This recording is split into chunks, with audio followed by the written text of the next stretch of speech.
Fala pessoal, agora nós vamos ver a entrevista do Nicolas aqui na CNN, que saiu ainda há pouco, e vamos ver o Nicolas destruindo os repórteres da CNN no argumento, e como um desses repórteres gostou de criticar Nicolas, mas quando a crítica chegou ficou meio oriçado e viu que o negócio não era muito bem do jeito que ele falava, né? Isso e outras coisas nós vamos estar vendo nesse vídeo, mas antes de tudo, deixe seu like, se inscreva no canal, não se esqueça que a gente pode ser vídeo aqui todo santo dia para te manter muito bem informado. Vamos lá! Com uma figura central na oposição, a gente recebe agora o deputado federal do PL, Nicolas Ferreira. Tudo bem, deputado? Obrigada pela disposição aqui para essa conversa. Eu digo até que o senhor é personagem central dessa decisão. O senhor é mencionado pela ligação de vídeo que fez na manifestação de domingo ao ex-presidente Jair Bolsonaro. Já começou a alfinetar, ele não falou nada, mas Alexandre de Moraes entendeu que essa ligação, assim como a publicação do senador Flávio Bolsonaro, serviram para impulsionar mensagens proferidas na tentativa de coagir o Supremo Tribunal Federal e, consequentemente, obstruir a justiça, e com amplo conhecimento das medidas cautelares impostas. Diante dessa afirmação de Moraes e do que aconteceu posteriormente à decisão de uma prisão domiciliar, eu te pergunto se o senhor se sente responsável pelo que aconteceu. Veja aí, ela já manda uma pergunta dessa como se o Nicolas fosse responsável por nada, sabe? Aqui a gente já vê já a parcialidade desse povo, como se o Bolsonaro tivesse descumprido medidas cautelares e por conta dele, aliás, por conta do Nicolas, o Bolsonaro teve prisão domiciliar decretada. Vamos ver a resposta dele? Boa tarde, Tainá. Boa tarde, Uribe. Boa tarde a quem está nos assistindo. A peça central da prisão do Jair Bolsonaro é Alexandre de Moraes. Que pode ser eu. Obviamente, uma decisão sem pé e sem cabeça. Uma decisão onde abre brechas para se cometer uma falta e depois ser punido por algo que não faz nenhum sentido. Basicamente, ele viu as pessoas na manifestação, nem mesmo se comunicou, como não foi no caso do Rio de Janeiro, tanto em Belo Horizonte quanto em São Paulo, ele literalmente viu as pessoas. Então essa citação aí, acredito que Alexandre de Moraes coloque o meu nome para poder dar relevância em uma decisão irrelevante que ele deu. Ou seja, a peça central de fato disso tudo é Alexandre de Moraes. E é interessante como as coisas mudam de foco, né? No mesmo dia que se deu aí grande repercussão a respeito da vaza-toga, de mensagens que foram vazadas pelo ex-assessor de ministro Alexandre de Moraes. Ou seja, uma baita de uma coincidência. Tá tomando café. E o cara baixou a cabeça, meu irmão. Olha isso, olha isso. Tome café, viu? Vocês percebam essa mudança, tá? E, na verdade, não vê a mesma proeminência para poder fazer comentários sobre o Lula, por exemplo, falando as besteiras que ele falou lá na posse do Edinho, dizendo, alfinetando o Trump, falando um monte de besteira sobre BRICS, sobre quebrar dólar, enfim, sobre um monte dessas coisas. Aí o negócio ficou complicado, a repórter já começou a tomar café. Então não, jamais seria responsável por uma pessoa ser presa por não ter dito nada. E se estão confessando de que ele foi preso somente por poder olhar as pessoas na manifestação, meus parabéns, vocês estão confessando que nós já não estamos em uma democracia. Olha só, como é que isso aí é mais do que óbvio. Já é totalmente parcial uma decisão dessas. Aí ele quer atribuir ao Nicolas esse negócio do Alexandre de Moraes, sendo que o Nicolas não tem nada a ver, cara. Não tem nada a ver, isso é um absurdo isso aqui. Apesar do senhor apontar que Alexandre de Moraes é o responsável, o senhor se arrepende de ter feito essa ligação para Jair Bolsonaro? Olha. Alfinetando, ó. Pra ver se o cara tira o cara do sério, né? Eu vou me arrepender de fazer algo correto, algo que não tem nenhum tipo de problema. E não tem essa de apesar, Uribe. Apesar da pessoa ter matado, você foi lá e, sei lá, passou perto dela. O foco, literalmente, é o primeiro. É quem, de fato, colocou na prisão, que é o Alexandre de Moraes. A gente não vai discutir aqui a respeito das ilegalidades que ele cometeu, por exemplo, as imagens, as mensagens vazadas, onde mostra que ele, enfim, praticamente sua equipe mandava prender pessoas por postagens de 2018. Exatamente, já fiz vídeo sobre isso também. A respeito disso, realmente o foco é, você se sente arrependido Sinceramente, eu acredito que nós temos coisas muito mais sérias a se tratar. Você tem pessoas hoje presas de forma desproporcional, injustamente, tomando penas que nenhum criminoso de alta patente aqui no nosso país toma. Inclusive, saiu aí na notícias, né, de que Moraes diz que a justiça é igual para todos. Mentira. Sérgio Cabral agora com certeza deve estar rindo com uma condenação de 400 anos por corrupção na sua sacada ali do seu apartamento em Leblon. Então não, a justiça não é literalmente igual para todos. Agora, Jair Bolsonaro está aí no mesmo patamar de que líderes de facção criminosa. Na verdade, um nível até mesmo abaixo, né? Porque até mesmo uma pessoa que é líder de facção criminosa pode dar entrevistas, né? E eu me pergunto, para poder finalizar e passar a palavra para vocês, e quem divulgou as imagens do Jair Bolsonaro falando com as pessoas na manifestação nas redes sociais também vão ser indenizadas? Ou seja, não faz sentido nenhum. É uma ditadura extremamente confusa. E dizer de que ele quebrou a medida cautelar realmente é ignorar a sanha ativista de um juiz que, de fato, parece um político com uma toga. Esse negócio aqui eu já tinha falado num vídeo. Quando aconteceu do Bolsonaro aparecer lá no Congresso, mostrando a tornozeleira, falando, não dando entrevista com o microfone e tudo mais, mas falando, se pronunciando, não teve nada, teve muita confusão. Mas e agora? Ele descumpriu a medida cautelar? Ele fez alguma coisa e tal, e ficou pra lá e pra cá? Não foi o entendimento, não foi, tá entendendo? Ficou por isso mesmo. Aí, no domingo, aconteceu de o Bolsonaro tá aparecendo da forma que apareceu. E o que aconteceu na segunda? Descumpriu medida cautelar, vamos decretar prisão domiciliar e tudo mais. Reforça aqui o que eu já tinha dito. O que é que o Xandão tem? Dor de cotovelo, porque ele achou que o que iria acontecer era esse movimento de direita estar morrendo e todo esse apoio a Jair Bolsonaro está se acabando. Não foi o que foi visto justamente o contrário. Então, pela dor de cotovelo dele, é exatamente isso que está acontecendo e por isso que ele está com tanta raiva e aí joga a batata quente pro repórter da CNN que vai ficar irritado daqui a pouquinho. Olha aí, ó.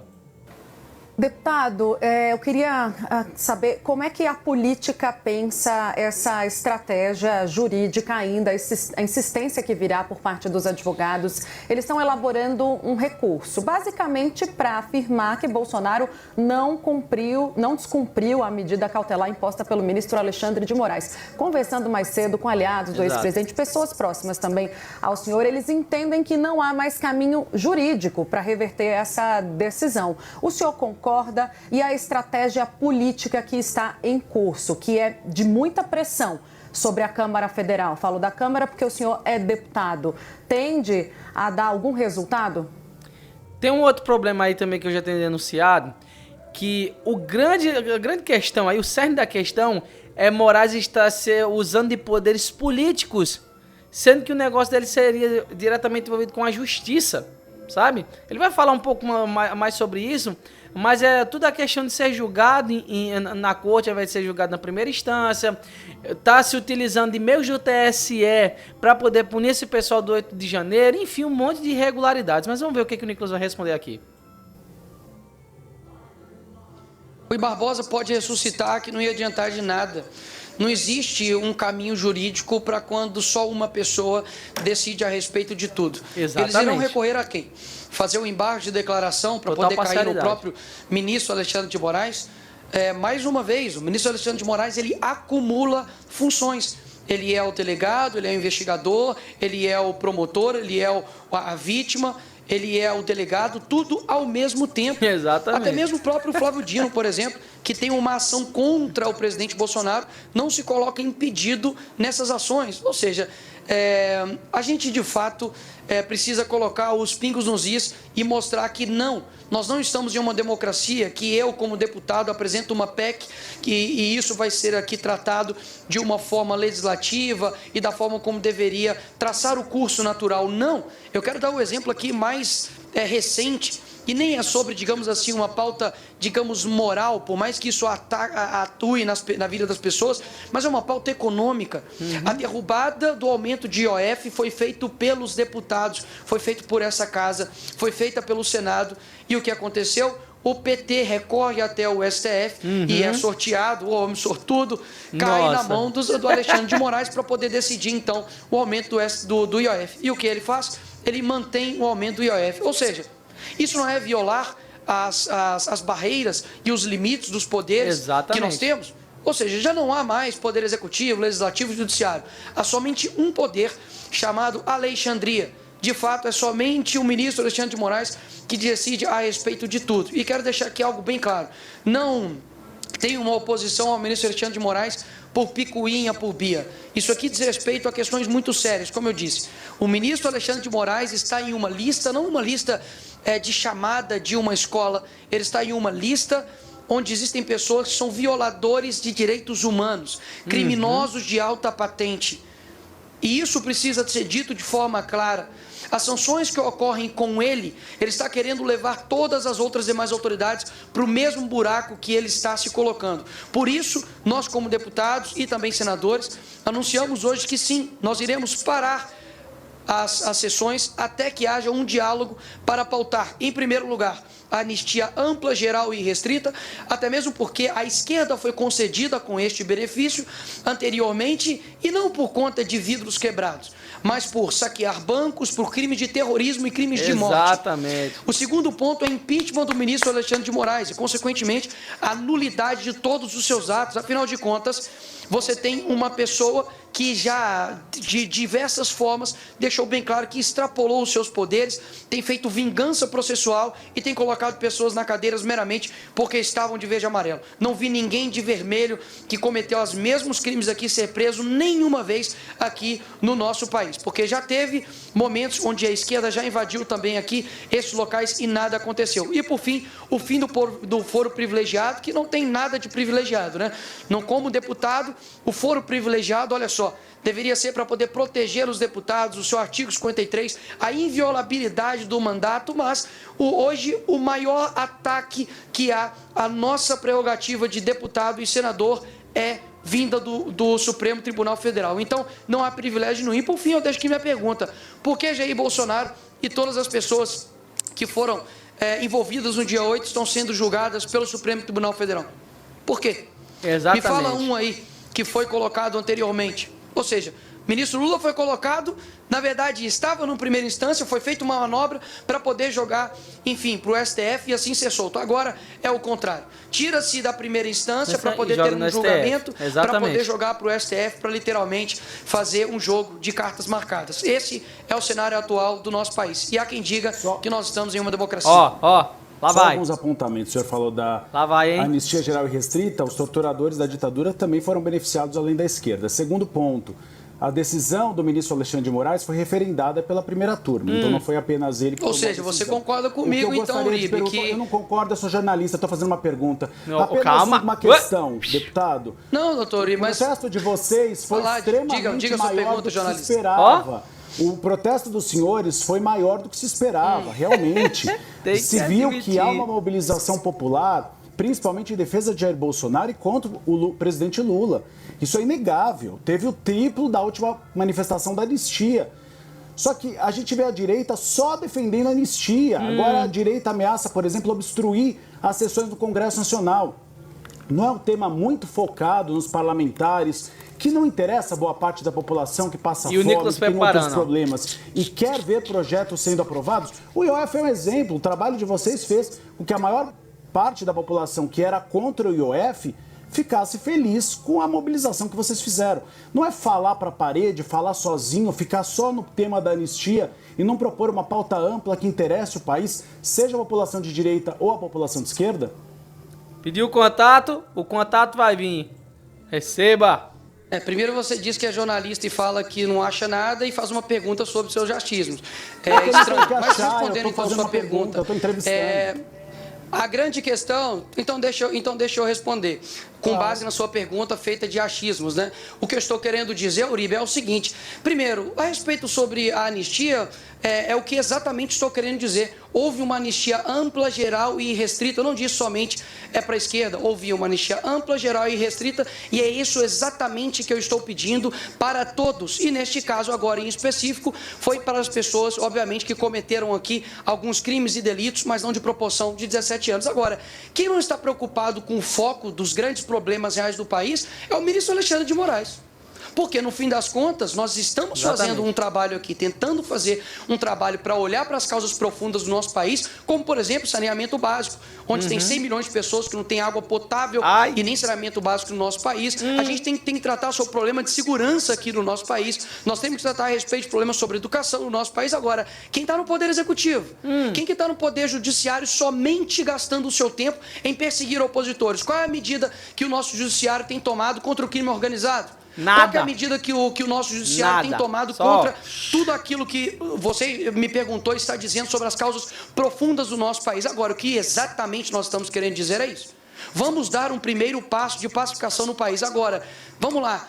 Um pai que é condenado a 17 anos, como o caso do Rubens, que foi condenado a 17 anos porque furtou uma bola assinada pelo Neymar aqui no Congresso, está distante da sua esposa, Norda, com um filho recém-nascido e com outro filho de 6 anos de idade. Isso não é uma causa profunda? É uma pergunta que eu faço. Você sanar injustiças feitas por um judiciário que colocou pessoas na cadeia por conta de um post em 2018 não é olhar para as causas profundas? Nada. A grande questão é que o brasileiro olha para todas essas questões genéricas e se apega a isso. Agora, as causas que realmente impactam o coração das pessoas, que é injustiça, que é de fato lutar pela verdade aqui nesse país, isso é deixado de lado. É o filho do outro, né? É o tio do outro, é a sobrinha do outro, é a avó do outro, né? Então, porque afinal de contas, uma pessoa de 71 anos foi colocada novamente na cadeia, retirada da prisão domiciliar, porque cometeu o grande crime da quebra de cautelar de ir para a fisioterapia. Isso é o ministro Alexandre de Moraes está fazendo. Então, assim, vamos parar de olhar. O foco está aqui em nós, o foco não está no ministro Alexandre de Moraes. Quem está sendo sancionado por uma lei que só está criminosa? Não sou eu. Nem é nenhum dos deputados aqui. Querem ajudar a pacificar o país? Comecem a dando o exemplo. Começando pelo ministro Alexandre de Moraes. Deputada, a gente precisa gerar um pouco a nossa entrevista. A gente tem a Clarice Oliveira, nossa analista em São Paulo, para fazer a próxima pergunta. Vamos lá. Boa tarde, deputado. Obrigada pela entrevista aqui ao Bastidores CNN. Eu gostaria da sua opinião a respeito das tarifas impostas ao Brasil pelo governo dos Estados Unidos. A gente tem ouvido com muita frequência no campo governista o argumento de que o bolsonarismo, os apoiadores do ex-presidente Jair Bolsonaro em geral, mas especificamente Eduardo Bolsonaro, que está lá em solo americano, estariam ali incentivando, de certa forma, o governo americano a impor essas taxas ao governo brasileiro, aos produtores brasileiros, aos empresários brasileiros, num movimento aí que acaba sendo prejudicial para tantos setores que vão ser impactados. Então, gostaria da sua avaliação sobre a decisão do governo de Donald Trump e o papel do bolsonarismo diante das negociações aí a respeito dessas tarifas. É incrível um negócio desse. Vocês percebem? Eles sempre tiram o foco do principal. Eles não estão falando do Lula não querer essa negociação há muito tempo. Não estão falando de Lula oferecer jabuticaba para Trump. Não estão falando de Lula se oferecesse, jogasse com a estrela do BRICS, de destituir o dólar como moeda principal e negociar uma moeda única com o bloco do BRICS. Eles não falam isso de jeito nenhum. Eles só fazem tirar o foco. Qual é a sua opinião sobre essa opinião de Donald Trump? E daí? E as opiniões que a gente tem referente às bobagens que o Lula tem falado? Isso aí é um absurdo, pô. Mas o Nicolas, obviamente, ele vai responder com classe. A posição da esquerda é sempre de colocar a culpa no outro, né? A culpa nunca é deles. Ano que vem vai se fazer 18 anos no poder, no executivo, mas a culpa de tudo, obviamente, se volta para a mesma pessoa, o Bolsonaro. Agora, na figura de Eduardo Bolsonaro. Vamos lá. A influência que o Eduardo Bolsonaro está fazendo no governo americano é um ataque à soberania? Tá. Então quer dizer, de que quando o Lula manda um avião até o Peru para poder resgatar a ex-primeira-dama condenada por corrupção, é ataque à soberania? Quando o Lula interfere numa decisão sobre a Cristina Kirchner de corrupção, isso também é ataque à soberania? Quando em 2016 foram até os tribunais penais internacionais para poder retirar ali o impeachment da Dilma, também é ataque à soberania? Quando a deputada Gleisi Hoffmann foi até a TV Al Jazeera do mundo árabe para poder falar, para poder soltar o Lula, também era um ataque à soberania? Então, o que eles estão dizendo é que todos eles, então, são criminosos? Eu acredito que não. Por quê? Porque é uma indignação completamente seletiva. O Eduardo Bolsonaro, ele não está lá manipulando a cabeça do governo americano.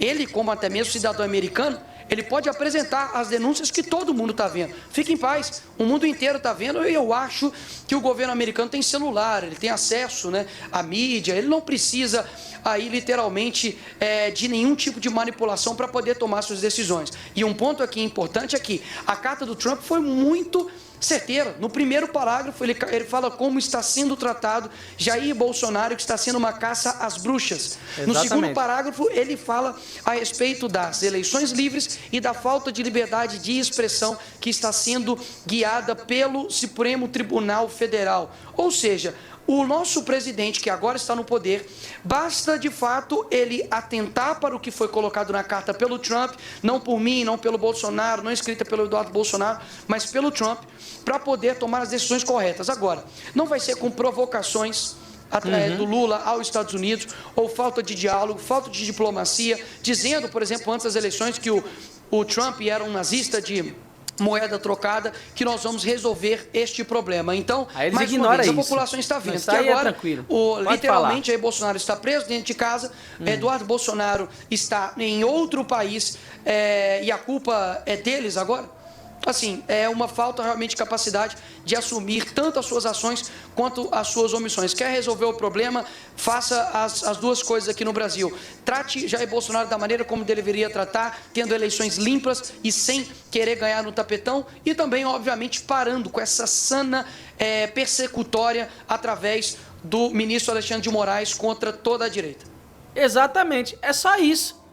É só isso, exatamente isso. É fazer o que é para ser feito, e ser julgado não é para ser julgado, e para ser resolvido como é para ser resolvido. Não tem outra coisa aí. Tá entendendo? É algo muito simples, mas que é encarado como uma coisa absurda. Mas quando foi feito esse negócio da Gleice lá na Al Jazeera, quando foi feito esses outros julgamentos, aí tá tudo tranquilo, aí passa. Aí o Bolsonaro ser tratado do jeito que está sendo tratado, julgado como está sendo julgado, aí não. Não é a questão da justiça ter imparcialidade, não. É a justiça seletiva, sabe? Esse aqui é o absurdo. Deputado, a gente tem visto que essa pressão sobre o Congresso Nacional não funcionou no início da legislatura, foi feito um movimento semelhante, depois os dois presidentes abriram para um diálogo. O fato é que essas propostas que vocês citaram hoje como principais, sem falar do pacote antissupremo, mas para a Câmara é anistia, para o Senado é o impeachment do ministro Alexandre de Moraes, não andaram, não avançaram, e quando a gente fala com a cúpula dos dois lados ali, há uma chance zero de que essas propostas, nessas condições, no calor das emoções, vão ganhar tração nas duas casas. Por que optar, portanto, por essa estratégia de pressão? Hoje o vice-presidente, que é o Altineu Cortes, deu uma guinada no discurso, disse que quando assumir a presidência novamente, na ausência do presidente Hugo Mota, vai colocar para pautar o projeto da anistia, coisa que ele havia rejeitado meses atrás. O que fez o PL mudar de postura nesse sentido, né, a cúpula do PL, e agora investir em mais pressão sobre os presidentes da casa, sendo que esse tipo de movimento não surtiu efeito antes? Eu falo por mim, não falo por todo o PL, eu nunca parei a minha pressão daquilo que pode ser feito, e tenho dito desde o começo deste ano, tanto fora Lula quanto fora Moraes, lutado pela anistia, desde inclusive a CPMI do dia 8 e anterior a ela, visitando os presos do dia 8. Então, Exatamente. Isso é uma pauta que ultrapassa questões partidárias.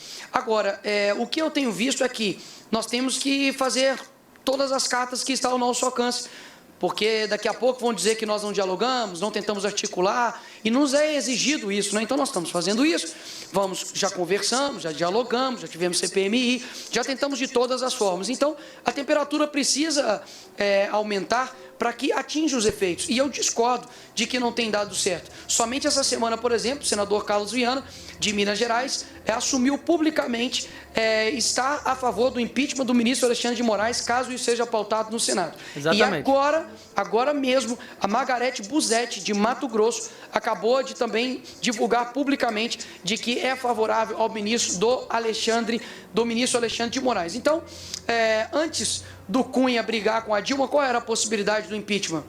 Não sei, talvez poucas. Então, eu aprendi que, como cristão, eu tenho que fazer o certo sem esperar que dê certo. A minha parte eu estou fazendo, lutando pela opinião pública, lutando pelo aquilo que é certo. Eu tenho firme fundamento naquilo que eu acredito, naqueles que estão de fato atacando a nossa democracia. Podem me atacar do que for, podem criar a narrativa que for, mas nunca vão me achar numa lista de corrupção, nunca vou ser responsável por, inclusive é uma pauta importante, né, do nosso Brasil, que é investigar, né, quem são os culpados e responsáveis por roubar as pessoas no INSS, mas isso eu acredito que nem o ministro Alexandre de Moraes, nem o Lula estão preocupados, e nós protocolamos, né, aqui uma CPI. Dá uma olhada lá se o PT assinou. Então fica bem claro aí quem realmente está querendo colocar o Brasil para frente. E se todos os indicativos aqui do nosso Brasil, tanto de IDH, quanto de educação, quanto de segurança, não estão ao nível que o Brasil deveria estar, a gente precisa fazer algo diferente. O Brasil tem tudo para poder dar certo, nós temos excelentes pessoas aqui, o Brasil é maravilhoso, unidos nós somos maiores, mas existe uma trava chamada PT, a esquerda e principalmente a figura do Alexandre de Moraes, que tem travado o nosso país. Eu quero muito conversar sobre os grandes problemas também do nosso país, mas infelizmente, por conta de um ativismo judicial, a gente precisa libertar pessoas inocentes e muitas delas com penas desproporcionais. Exatamente. E isso é o que tem feito toda a diferença na hora desse negócio todo ir pra frente. É a parcialidade do Moraes, é a forma como as pessoas envolvidas nesse processo todo estão lidando com isso, é o jeito totalmente indiferente que estão fazendo com coisas, por exemplo, que são muito mais graves e colocando coisas assim que são aquém dessa situação toda, botando do mesmo jeito. Enfim, é um misturado só para poder justificar coisas que são injustificáveis. Essa é a verdade. Deputado, amanhã acaba o prazo do Donald Trump para o tarifaço, que deve ser imposto principalmente contra o café e a carne brasileira. O governo federal deve enviar um pacote para o Congresso Nacional. O senhor defende que o PL paralise essa obstrução, pelo menos para votar essas propostas? E o senhor é favorável a medidas que ajudem os setores econômicos afetados pelo tarifaço? Eu não sei quais são o pacote vindo do PT, principalmente eu não posso falar. Eu preciso analisar primeiro qual que é o pacote. Dificilmente o PT manda... Dificilmente o PT manda algo bom para cá, mas obviamente eu preciso analisar. Eu não li, não tem como emitir opinião a respeito disso agora, nesse momento. Posteriormente, Uribe, sem problemas, eu passo minha opinião para vocês. E com relação ao setor produtivo, só deem uma olhada, de fato, em quem defende aqui o agro. Porque, não sei vocês, mas joga aí no Google, pode duvidar de mim. Quem chamou o agro de fascista não foi Bolsonaro, não foi Nicolas Ferreira, foi Lula. Então, é só ver como que é o tratamento que estão dando, por exemplo, para o agro do Rio Grande do Sul, depois de uma catástrofe, basicamente deixados ao pó. O povo que realmente sustenta aqui esse país. E, mais uma vez, quem tem gerado a crise diplomática com os Estados Unidos, inclusive através da sua primeira-dama, xingando o homem mais poderoso do mundo, que até então fazia parte do governo americano, tem nome que é Janja, quem tem feito diversos ataques à democracia americana e dito, inclusive, sobre desdolarização, tem reforçado ali o BRICS, é o presidente Lula. Então, se ele quer ajudar o agro, leia mais uma vez a carta do Trump. Se ele não conseguir ler, pede um assistente, pede um assessor para poder ler para ele entender o que o Trump está querendo dizer. E a solução está na mão deles. Não tem como colocar que a solução agora está na nossa mão. Isso. A solução está na mão deles. Tá na mão Basta, deles, mais uma vez, ter essa sana persecutória findada contra Jair Bolsonaro e outras pessoas também de direita, anistia ampla e geral, que para mim é um preço muito baixo para poder pacificar o país, vocês não acham? Exatamente. Anistia ampla e geral para pessoas que quebraram aqui vidros, etc e tal, estava querendo dar um golpe impossível, um crime impossível, eu querer, Tainá, querer te envenenar com um copo de água potável, é um crime impossível. Tinha aqui pessoas aqui extremamente idosas, não tinha uma arma de fogo. Que golpe é esse? Ou seja, o presidente, de fato, está preso, é o primeiro... Fora a individualização de conduta. Pegar as pessoas que estavam realmente cometendo crimes, depreciando patrimônio público e sendo colocados no mesmo bolo de quem não estava fazendo absolutamente nada. que está preso não por corrupção. E pelo que eu vi aqui na história do nosso país, se ser preso te faz ser presidente, então Jair Bolsonaro tem grande chance, mais uma vez, de se tornar presidente do nosso país. Obrigada, deputado Nicolas Ferreira, pela conversa aqui, pelos esclarecimentos. Bom, essa foi toda a entrevista aí do Nicolas. Você viu como é que ele foi irônico em vários aspectos, porque realmente esse pessoal da CNN tem que ser tratado dessa forma mesmo, de forma irônica, porque eles são um porre. Eles gostam de estar se justificando de toda forma, mas na hora do vamos ver, a coisa muda totalmente de figura. Essa aí foi a entrevista do Nicolas. Eu espero que você tenha gostado, e eu vou estar colocando mais trecho do que está sendo essa movimentação de hoje também ali no Congresso. Forte abraço e até o próximo vídeo.